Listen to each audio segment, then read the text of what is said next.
Shoutout kay Senator Rapi Tulfo. Medyo nawiwirduhan na kasi kami sa inyo, sir. 'Di ba bukang bibig niyo magkakapatid is para kayo sa mga ordinaryong Pilipino, yung mga kababayan nating nasa baba, kayo ang tigapagtanggol. Pero bakit tong 18 Brave Marine hinahamak nyo? Dapat 'di ba sinasaluduhan nyo nga tong mga to dahil mga bayani to? Gusto niyo bang ipamukha sa amin na ng pagkatapos ng termino or pagtapos ng halimbawa kapag nag-retired yung mga Marines natin o idamay na natin yung mga kapulisan pati yung mga kasundaluhan, kapag nagretiro ba yan sila, kailangan bastusin na natin sila kasi tapos na silang magsilbi sa atin. Kasi pangbabastos yun sinasabi nitong ni Rapi Tulfo na kargador. Although maliit ang tingin niya sa mga kargador, dati ako naging kargador sa Pasig. Dati po ako naging kargador ng mga gulay, ng isda, tagalinis ng isda sa palengke. So napakarangal po na trabaho yan.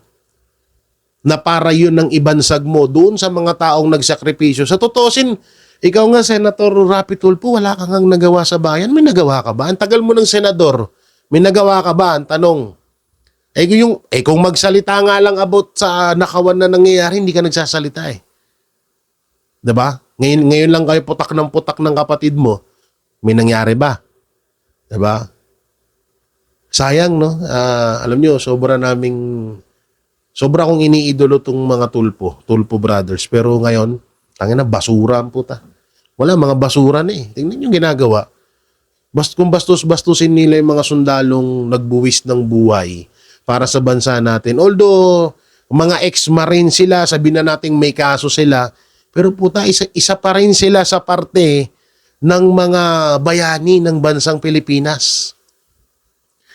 Kung hindi ako nagkakamali, alam ko, ang tatay mo, Senator Rapi Tulfo, dati ding sundalo. Kung di ako nagkakamali, kundi dating sundalo or police or Marines, hindi ko masyadong pero kung totoo man na dating ganun, parang binastos mo din yung magulang mo niyan.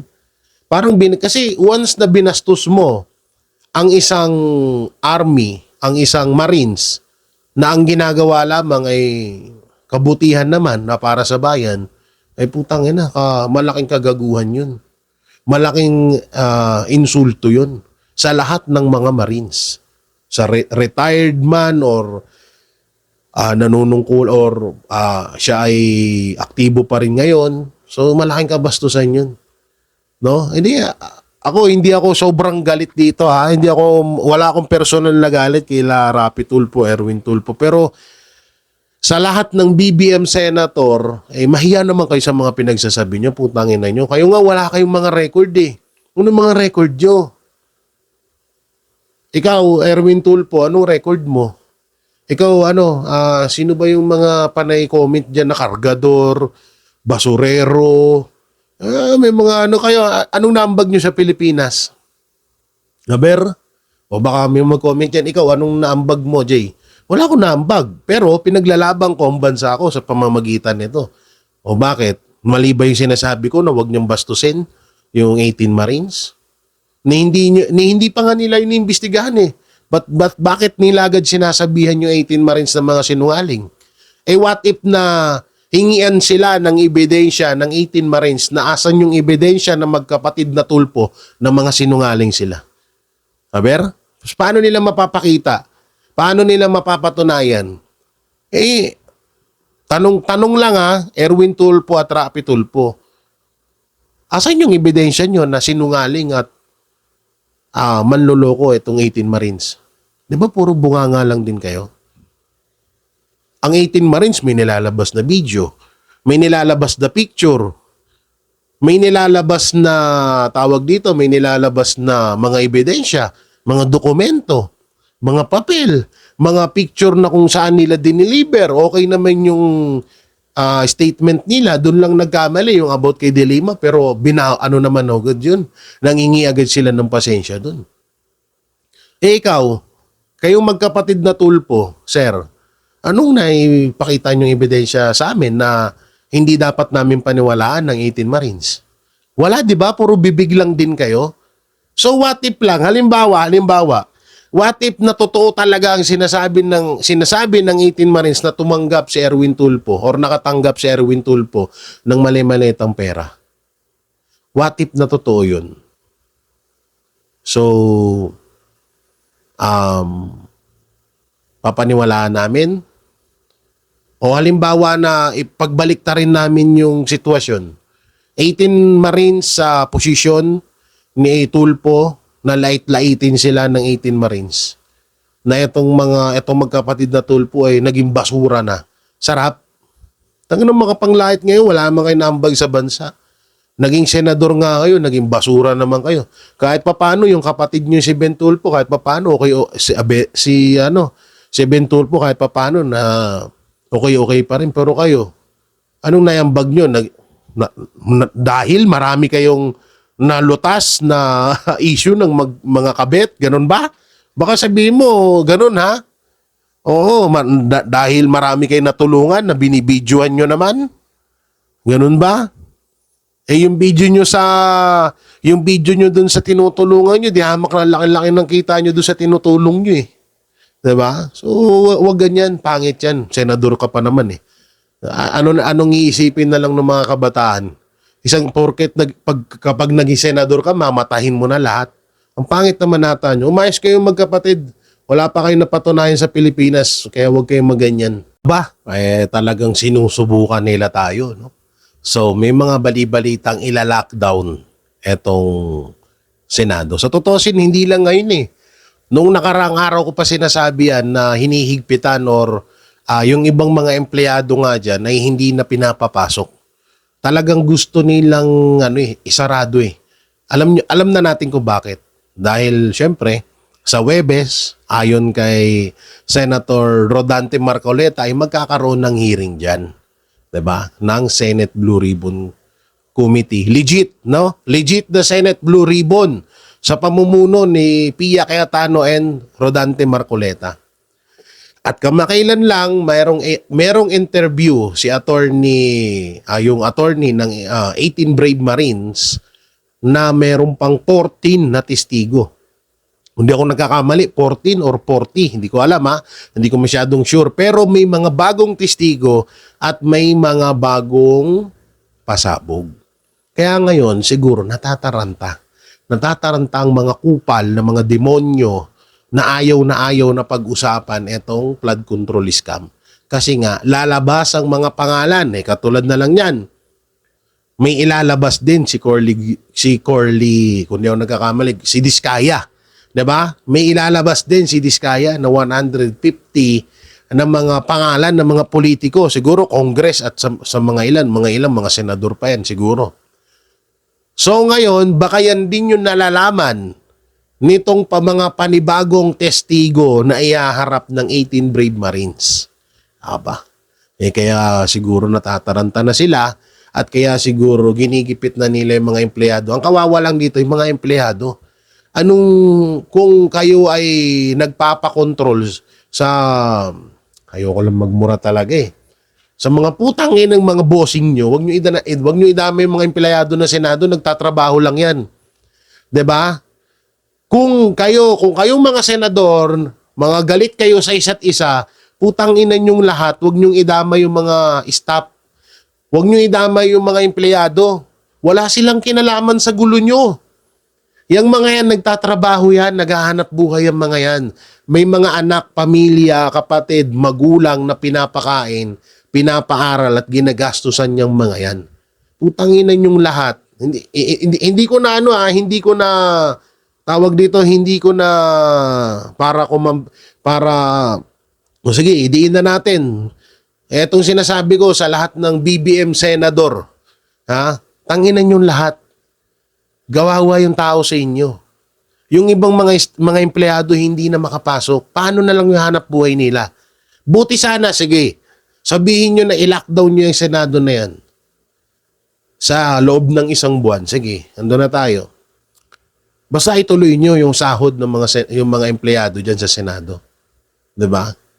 Tanginan itong mga hype. Nanggigigil ako kasi kung kayo, yung mga BBM senador dyan, kung nagpapauto at nagpapagamit kayo sa amo nyo, tangina nyo, huwag nyo idama yung kapwa Pilipino nyo.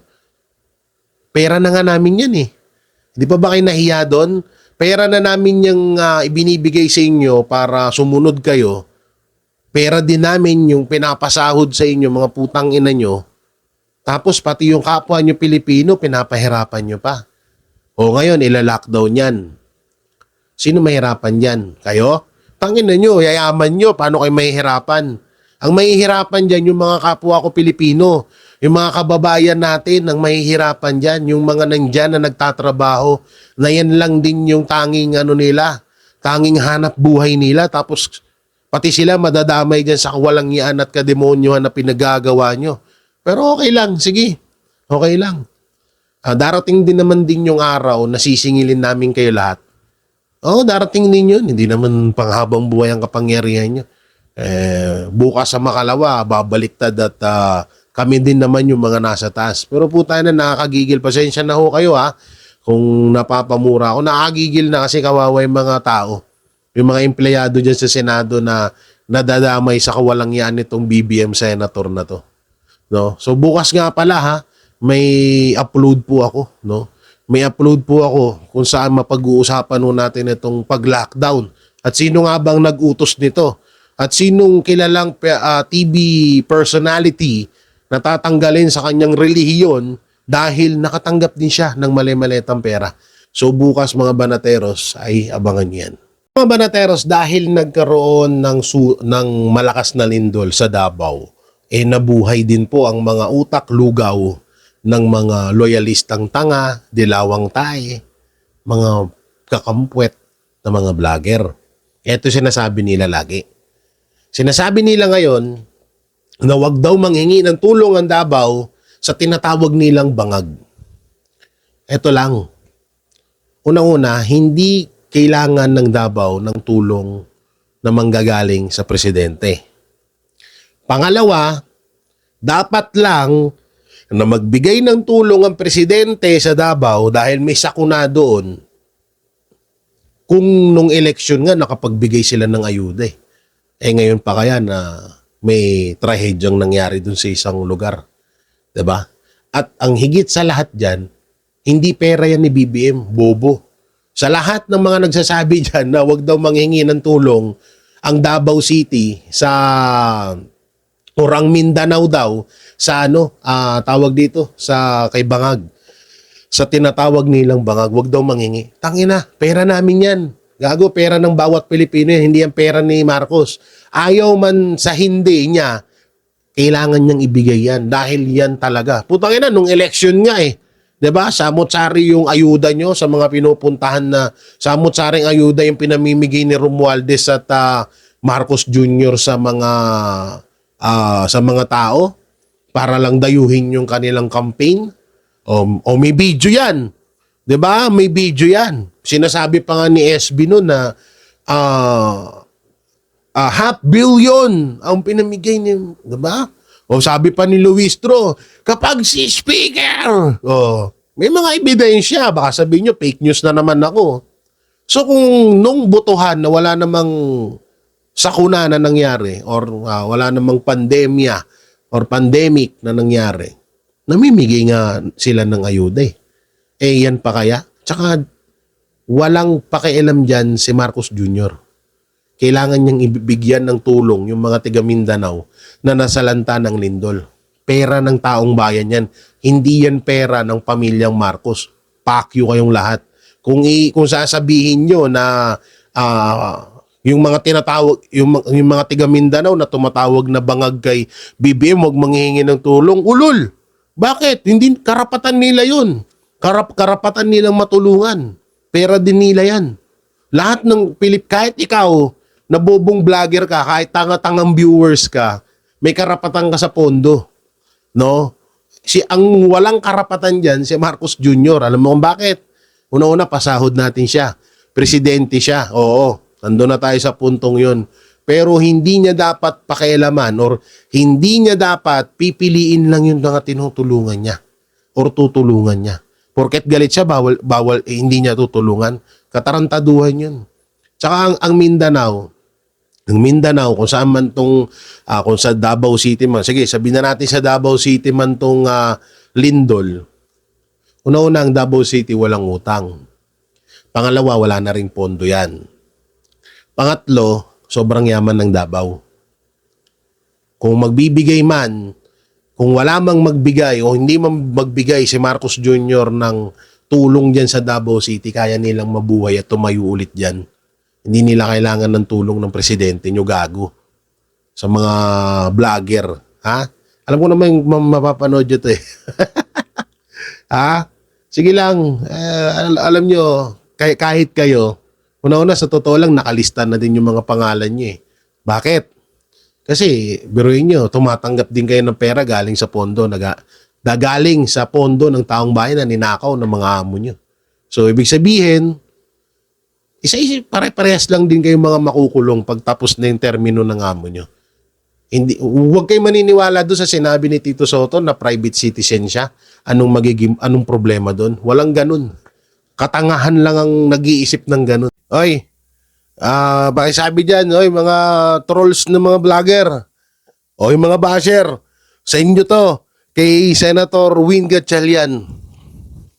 Nakakabwisit na eh. Alam nyo yun, tayo na ginagawa nila tayong tanga. Ginagawa nila tayong bulag tsaka bingi. Hindi kesyo hindi daw pumunta yung 18 Brave Marine, pati yung lawyer. Butangin na. Ando na. Nasa Senado ha, ayaw nyo papasukin. Dahil lang sa QR code. Ha?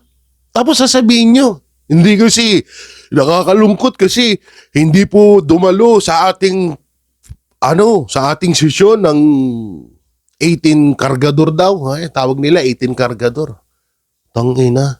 Ginagawa mo kaming tanga, Sherwin. Magsuntukan na lang kayong dalawa ni Tulfo. Matutuwa pa kami sa inyo. Ha? Tangina yan.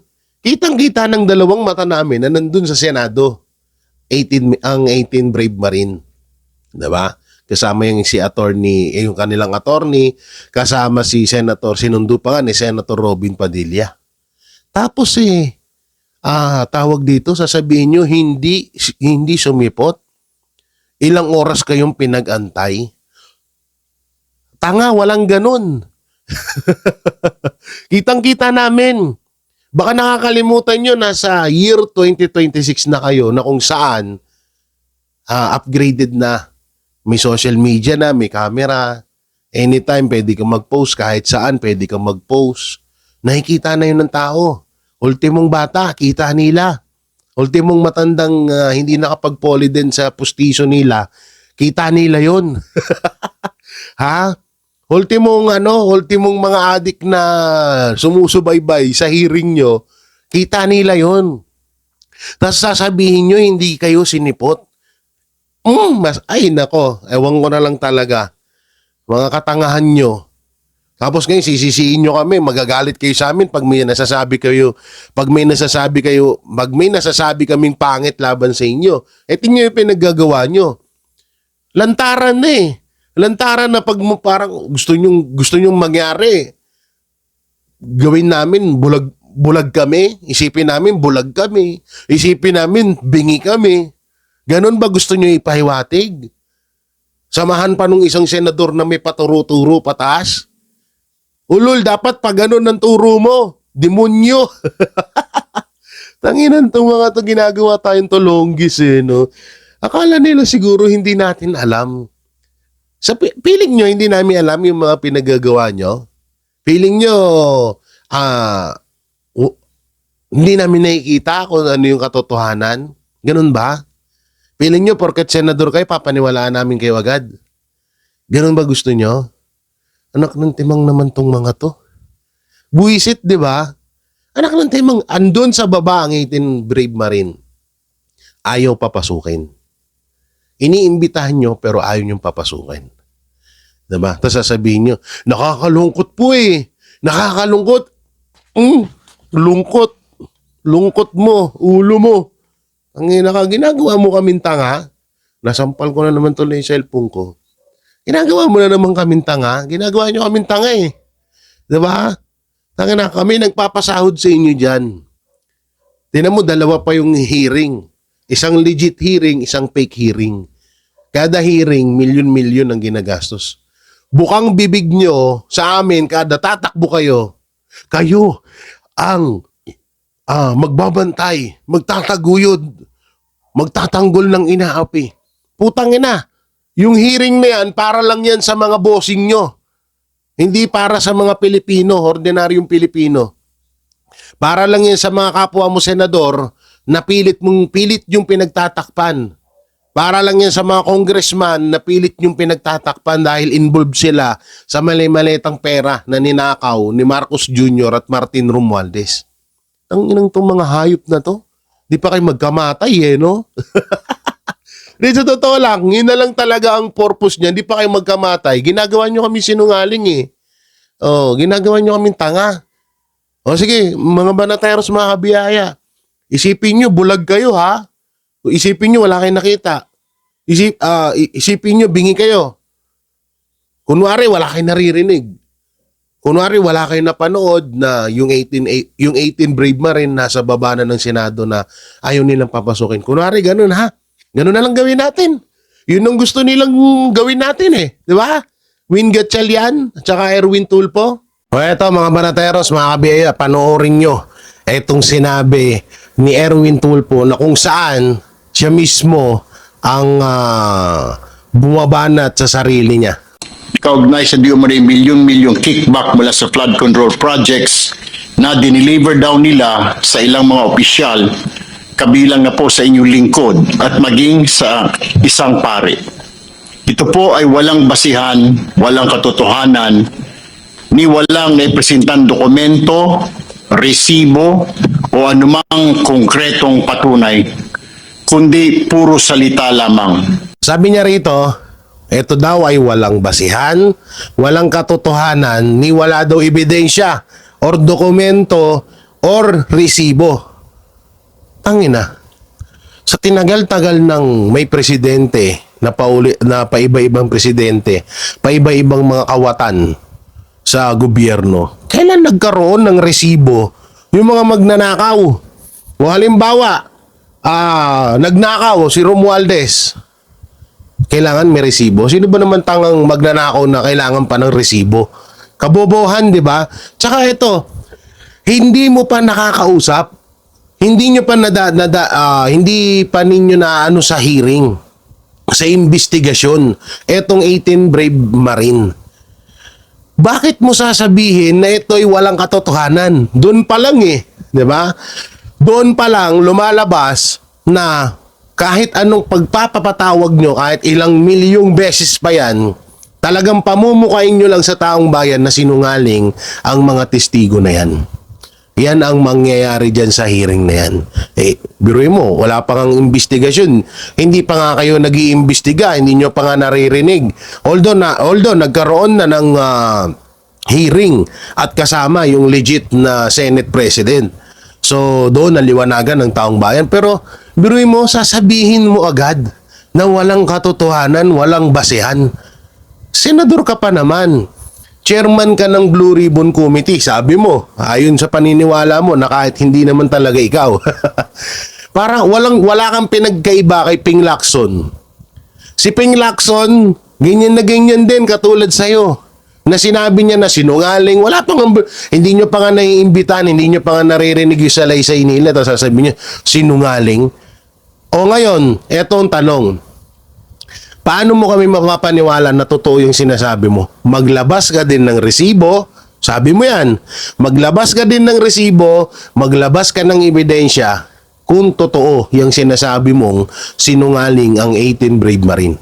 Aantayin namin yun Mr. Erwin Tulfo.